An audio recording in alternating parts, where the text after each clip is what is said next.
Hello दोस्तों, जय हिंद, नमस्कार। आप सभी का स्वागत है। आज हम लोग थेल्स प्रमेय के बारे में पढ़ने वाले हैं, जो कि क्लास 10th में डायरेक्ट थेल्स प्रमेय पूछे जाते हैं और इससे बेस्ट बहुत सारे सवाल भी पूछे जाते हैं। तो आज हम लोग सबसे पहले जानेंगे थेल्स प्रमेय क्या होता है और इसका प्रूफ भी देखेंगे कि इसको प्रूफ कैसे करने के लिए आ जाए, और बहुत बार बोर्ड में पूछ चुका है। तो हम लोग लास्ट तक वीडियो में बने रहेंगे, आप लोग को काम है लास्ट तक वीडियो में बने रहेंगे और हम लोग सीखेंगे। तो सबसे पहले जानेंगे कि थेल्स प्रमेय। तो जान लें दोस्तों, थेल्स प्रमेय को हम लोग आधारभूत समानुपातिका प्रमेय भी कहते हैं। यदि आधारभूत समानुपातिका प्रमेय भी कहेगा तो हम लोग समझेंगे थेल्स की बात। अब जानते हैं थेल्स प्रमेय होता क्या है। दोस्तों, थेल्स प्रमेय कहता है कि यदि किसी त्रिभुज के एक भुजा के समानांतर खींची गई रेखा अन्य दो भुजाओं को भिन्न बिंदुओं पर प्रतिच्छेद करती है। भिन्न बिंदुओं पर प्रतिच्छेद करती है। हम लोग जानते हैं दोस्तों कि किसी भी त्रिभुज में तीन भुजाएं होती है। किसी भी त्रिभुज में तीन भुजाएं होती है। तो यहाँ पे हम मान लेते हैं ABC एक त्रिभुज है। तो कहता है किसी भी भुजा के समानांतर, चाहे AB के समानांतर हम लोग खींच सकते हैं, या AC के समानांतर हम लोग खींच सकते हैं, या AB के AC के, लेकिन हम यहाँ पे खींच रहे हैं BC के समानांतर, क्योंकि AB और AC को खींचेंगे तो फिगर देखने में आपको उल्टा लगेगा, इसलिए हम AB के समानांतर BC के समानांतर खींच रहे हैं। यहाँ से BC के समानांतर एक रेखा खींचे दोस्तों, इसका नाम दे दिए हैं D। इसका नाम दे दिए हैं D। तो कहता है कि भिन्न भिन्न बिंदुओं पर प्रतिच्छेद करते हैं। तो कहता है एक रेखा खींच दिए हैं हम लोग, तो बाकी जो दो भुजा बच गए, एक के दो समानांतर खींचे, दो भुजा बचेगा, तीन भुजा होती है, एक का समानांतर दो बच जाएगा। तो दो भुजाओं को भिन्न भिन्न बिंदुओं पर प्रतिच्छेद करेगा। जैसे यहाँ देख सकते हैं AB को D पर, AC को E पर काट रहे हैं, प्रतिच्छेद करते हैं। तो कहता है ये दोनों भुजाएं एक ही अनुपात में विभक्त होगा। कहता है ये दोनों भुजाएं जो कटेगा बटेगा वो समान अनुपात में होगा। कहने का मतलब जितना अनुपात इसका होगा AD बटा DB का, वही अनुपात इसका होगा AB बटा इसी का। और यही होता है दोस्तों थेल्स प्रमेय, यही होता है थेल्स प्रमेय। तो हम लोग इसी को आज प्रूफ करेंगे और हम लोग स्टेप वाइज देखेंगे कि यदि हम लोग को बोर्ड में आ जाएगा प्रूफ करने के लिए तो हम लोग प्रूफ कैसे करेंगे। तो सबसे पहले तो हम लोग को एक त्रिभुज का फिगर बनाने हैं, उसका नाम अपना हिसाब से रख सकते हैं। जैसे हम यहाँ पे त्रिभुज का फिगर बनाए हैं जिसका नाम रखें ABC। देख सकते हैं कि एक त्रिभुज बना रखे हैं जिसका नाम है ABC एक त्रिभुज बनाया है। और इसके बाद हम लोग को लिखना क्या, तो सबसे पहले जो दिया हुआ है उसी चीज़ को नोट करें। तो सबसे पहले लिखेंगे कि दिया हुआ है एक त्रिभुज ABC है जिसमें D समानांतर BC, जैसा कि अभी हम लोग रफ में देख रहे थे कि एक समानांतर रेखा खींचना है, उसी प्रकार से BC के समानांतर एक रेखा D खींच चुके हैं, D समानांतर BC तथा DE भुजाओं AB तथा AC को, जो DE है वो भुजा AB को और AC को क्रमशः DE को और एक बिंदु पर काटती है। इस बात को नोट करेंगे। इसके बाद हम लोग को जो प्रूफ करना है वो लिखेंगे। तो लिखेंगे तो सिद्ध करना है, हम लोग को सिद्ध क्या करना है कि समान अनुपात में भुजाएं विभक्त होगी। जो दो भुजा बच गया वो समान अनुपात में, यानी कि AB बटा DB बराबर AE बटा BC। इसके बाद हम लोग को प्रूफ करने के लिए कुछ रचना करनी होगी। वो रचना क्या होगा, तो सबसे पहले BE को और CD को, BE को E से लेके E को और C से लेके D को मिलाएंगे। इसके अलावा क्या करेंगे, EF एक लंब खींचेंगे, AB पर एक लंब खींचेंगे EF और AC पर एक लंब खींचेंगे DF, दो लंब खींचेंगे। और उस बात में हम नोट भी करेंगे कि BE तथा CD को मिलाएंगे तथा EF परपेंडिकुलर AB और DF परपेंडिकुलर AC खींचा। इतना आपको लिखना है। इसके अलावा अब हम लोग देखेंगे इसका प्रमाण, इसका प्रूफ देखेंगे, इसको प्रमाण देंगे। देखिए क्या होगा। तो सबसे पहले हम लोग जानते हैं कि त्रिभुज का क्षेत्रफल क्या होता है। हम लोग जानते हैं कि त्रिभुज का क्षेत्रफल क्या होता है। हम जानते हैं त्रिभुज का क्षेत्रफल, चाहे तो इस बात को लिख सकते हैं ऊपर में कि हम जानते हैं कि त्रिभुज का क्षेत्रफल 1/2 आधार गुना का ऊंचाई होती है। 1/2 आधार गुना का ऊंचाई होती है। तो देखिए दोस्तों, यहाँ से हम लिखने जा रहे हैं त्रिभुज ADE का क्षेत्रफल, ऊपर का त्रिभुज ADE का क्षेत्रफल, त्रिभुज ADE का क्षेत्रफल, ADE का क्षेत्रफल। तो देखिए त्रिभुज का क्षेत्रफल 1/2 आधार गुना ऊंचाई होती है। B से बेस आधार, H से हाइट ऊंचाई, 1/2 आधार गुना ऊंचाई होती है। तो 1/2 आधार, इसका आधार क्या है दोस्तों, तो इसका आधार देखा जाए AD आधार लेंगे तो इसका ऊंचाई क्या होगा EF। तो आधार लेते हैं उसी के समरूप हम लोग को ऊंचाई लेना होता है। तो आधार यदि AD लिए हैं तो ऊंचाई क्या होगा EF। तो आधार AD लेंगे तो ऊंचाई क्या हो जाएगा EF। जरा देखिए, आधार यदि AD हम लोग लिए हैं, आधार AD लिए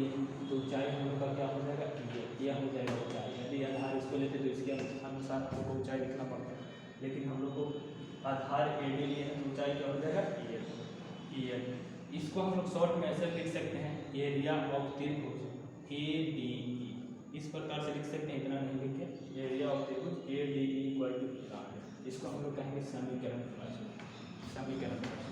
अब देखेंगे त्रिभुज DEB का क्षेत्रफल, एरिया ऑफ त्रिभुज DBE, शॉर्ट में लिखना है एरिया ऑफ त्रिभुज DBE तथा एरिया ऑफ त्रिभुज DBE।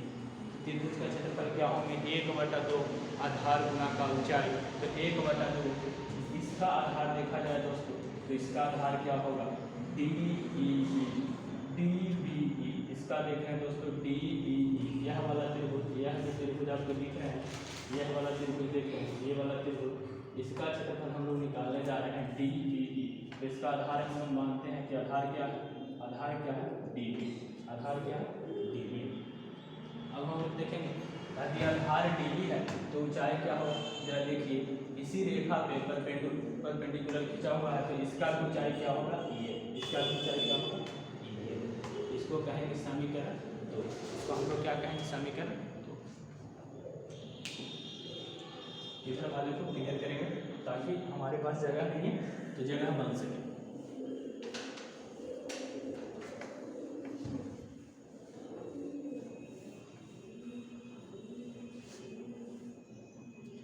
अब देखेंगे दोस्तों, अब क्या करना है, अब हम लोग को करना क्या, हम लोग को चाहिए अनुपात, तो समीकरण 1/2, समीकरण 1 और 2 को भाग करते हैं तो क्या हो जाएगा LHS में हम लोग LHS से भाग देंगे, एरिया ऑफ त्रिभुज ADE बटा एरिया ऑफ त्रिभुज DBE।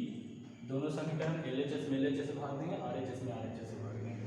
तो देखेंगे दोस्तों RHS क्या है 1/2 AD गुना EL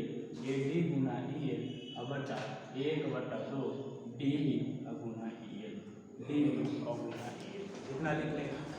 अब देखेंगे दोस्तों 1/2 से 1/2 कट जाएगा, EL से EL कट जाएगा, तो बचेगा क्या हम लोग को मिलेगा AD बटा DB, इसको कहेंगे समीकरण 3। हम लोग को क्या मिल गया भाई, हम लोग को मिल गया एरिया ऑफ त्रिभुज ADE बटा एरिया ऑफ त्रिभुज DBE इक्वल टू AD बटा DB, इसको कहेंगे समीकरण। अब हम लोग को देखना है, अब हम लोग को क्या करना है, अब देखेंगे हम लोग फिर से वापस इस त्रिभुज का क्षेत्रफल निकालने जा रहे हैं, ऊपर वाले त्रिभुज का क्षेत्रफल निकालने जा रहे हैं दोस्तों। देखिए फिर से वापस त्रिभुज का क्षेत्रफल निकालेंगे तो क्या होगा, त्रिभुज एरिया ऑफ त्रिभुज ADE 1/2 आधार गुना ऊंचाई। तो हम लोग को पता है दोस्तों कि जो आधार लेंगे उसी के अनुसार ऊंचाई देना होता है। जैसा कि हम लोग देख रहे थे, यदि इस बार आधार AE को लिया जाए, तो इसके समरूप ऊंचाई क्या हो जाएगा DM, इसके समरूप ऊंचाई क्या हो जाएगा, इसके संगत ऊंचाई क्या हो जाएगा, इसके संगत ऊंचाई क्या हो जाएगा DM। यदि आधार AE को लेंगे तो इसके संगत ऊंचाई क्या हो जाएगा DM। तो आधार गुना ऊंचाई, समीकरण 4। अब हो गया तथा इसके अनुसार नीचे वाला त्रिभुज के यदि क्षेत्रफल निकालेंगे तो क्या हो जाएगा, देखिए इस त्रिभुज का क्षेत्रफल निकलने जा रहा है एरिया ऑफ त्रिभुज ECB, इस त्रिभुज का क्षेत्रफल निकालने जा रहे हैं एरिया ऑफ त्रिभुज ECD का क्षेत्रफल, एरिया ऑफ त्रिभुज ECD क्षेत्रफल क्या होगा 1/2 आधार, यदि आधार इसी को ले तो आधार क्या हो जाएगा EC और गुना ऊंचाई क्या हो जाएगा दोस्तों, तो जो ऊंचाई इसका था वही इसमें भी परपेंडिकुलर है, तो इसका ऊंचाई क्या हो जाएगा DM, इसका ऊंचाई क्या हो जाएगा DM। समीकरण 5 इसको कहें। अब देखिए दोस्तों हम लोग का अनुपात चाहिए, तो समीकरण 4:5 का, समीकरण 4:5 का। तो एरिया ऑफ त्रिभुज ADE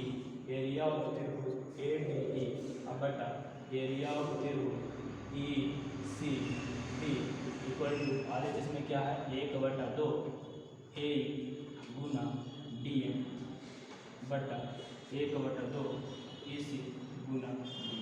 देखेंगे दोस्तों DM से DM कट जाएगा, 1/2 से 1/2 कट जाएगा, AE और बटा में AE और बटा में क्या मिल जाएगा AC, AE और बटा में क्या मिल जाएगा AC। इसको हम लोग कहेंगे समीकरण से। अब दोस्तों ध्यान देंगे हम लोग भाग क्यों कर रहे हैं, क्योंकि हम लोग को अनुपात चाहिए, इसलिए इस दो समीकरण को क्या कर दिए भाग, इधर का अनुपात चाहिए तो इधर का भाग, इधर का अनुपात चाहिए था तो इधर का भाग कर दिया।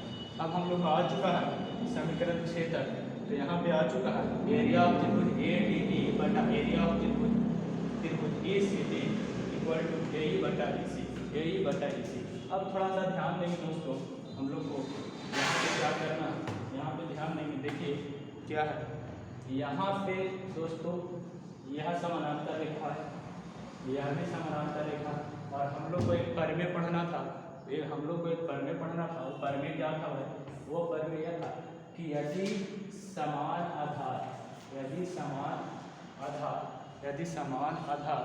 और समान समानांतर रेखाओं के बीच बना हुआ जो त्रिभुज होता है उसका क्षेत्रफल बराबर होता है। उसका क्षेत्रफल क्या होता है दोस्तों, बराबर होता है। देखिए तो यहाँ से देखा जाए तो दो त्रिभुज थे, दो त्रिभुज क्या थे, त्रिभुज DEBE नाम वही लिखेंगे, नहीं तो टिकट लिखेंगे DBE तथा त्रिभुज ECB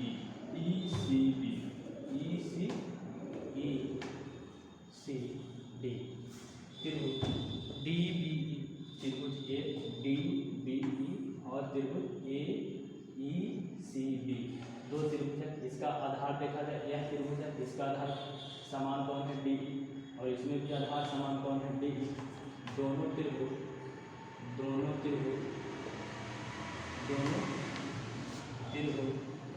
समान आधार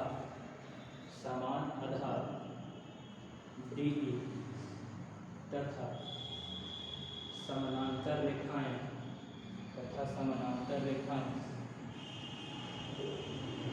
DE तथा AB के बीच है, DE तथा BC के बीच है। यहाँ से हम लोग क्या लिखेंगे दोस्तों कि त्रिभुज DBE और त्रिभुज DECD दोनों है जो समान आधार, दोनों आधार D के साथ और तथा समानांतर रेखाएं DE और BC दोनों के बीच स्थित है। तो हम लोग जानते हैं कि इसका क्षेत्रफल क्या हो जाएगा, बराबर। यहाँ से हम लोग लिख सकते हैं, इसीलिए एरिया ऑफ त्रिभुज DBE equal to area of त्रिभुज ECD। यहाँ से हम लोग क्या लिख सकते हैं, इसका क्षेत्रफल और इसका क्षेत्रफल, दोनों का क्षेत्रफल क्या हो जाएगा, बराबर। दोनों का क्षेत्रफल क्या हो जाएगा, बराबर।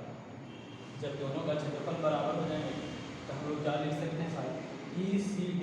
यहाँ पे जो हम लोग के पास ECD आया है, इसके जगह पे हम लोग क्या लिख सकते हैं, इसके जगह पे हम लोग लिख सकते हैं AB, इसके जगह पे हम लोग क्या लिख सकते हैं DBE। ECD आया है, इसके जगह पे हम लोग क्या लिख सकते हैं DBE। तो हम लोग लिख सकते हैं एरिया ऑफ त्रिभुज ABE बटा एरिया ऑफ त्रिभुज DBE इक्वल टू AE बटा AC। 6 के जगह यहाँ पे समीकरण 6 AE बटा AC। बीच में इस बात को लिखेंगे और उसके बाद यहाँ से यह लिखेंगे। यहाँ से देखेंगे दोस्तों समीकरण 3 और समीकरण 6, यानी 3 और 6 पर ध्यान दिया जाए, समीकरण 3 और 6 पर ध्यान दिया जाए। यहाँ से पता चलता है दोस्तों कि LHS त्रिभुज ADE और बटा एरिया ऑफ त्रिभुज DBE दोनों बराबर है। इसका मतलब RHS भी बराबर होगा। इक्वेशन का LHS बराबर है तो RHS भी बराबर होगा। तो यहाँ से हम लोग क्या लिख सकते हैं, यहाँ से हम लोग लिख सकते हैं लास्ट में दोस्तों समीकरण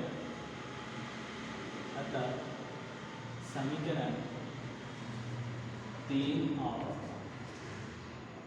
6 से, 3 और 6 से क्या हो जाएगा, ए डी बटा डी बी बराबर ए ई बटा ए सी, ए ई बटा ए सी। और यही बात तो हम लोग को प्रूव करने थे और यही तो यह था दोस्तों थेल्स पर में। यदि आप लोगों को समझ में आए हैं तो वीडियो को लाइक करेंगे, चैनल को सब्सक्राइब करें और शेयर करें। तो आप सभी को देखने के लिए बहुत बहुत धन्यवाद। जय हिंद।